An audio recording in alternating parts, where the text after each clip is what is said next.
My reading and writing story began in kindergarten. I knew pretty much how to write my name, but everything else, especially the numbers, were a problem for me. By the end of kindergarten, I knew how to write all of the letters and all the numbers, and I began to write words as well, like cat and happy.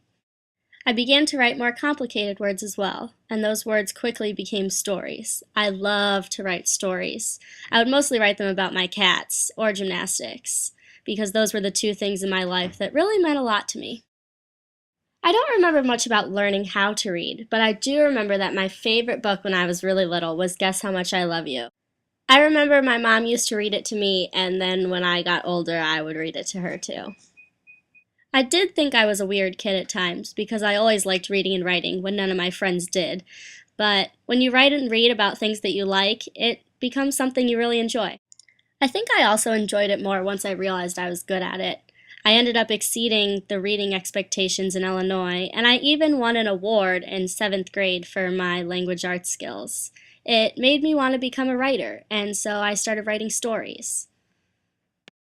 It was at this time that my mom told me that all really great authors were also very avid readers, and so that's when I started reading more and more often.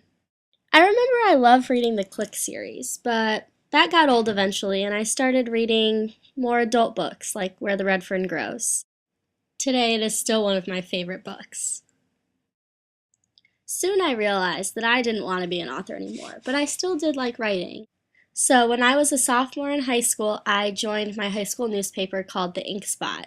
I worked on it my sophomore year, and then my junior and senior years, I became an editor, which was really cool.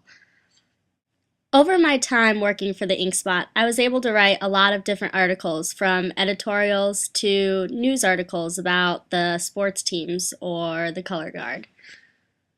Now that I'm in college, I think that technology has affected my reading in more ways than one. I recently got an iPad and I downloaded the iBooks app, and now instead of buying paperback books from the bookstore, I can just download them into my iPad and bring them wherever I go. One of the most recent books I downloaded onto my iPad was the Hunger Games series, and I really enjoyed that. I think that as I get older, my reading and writing skills will continue to develop, and as will my literacy narrative. But for now, all I know is one thing, and that's how much I love reading and writing.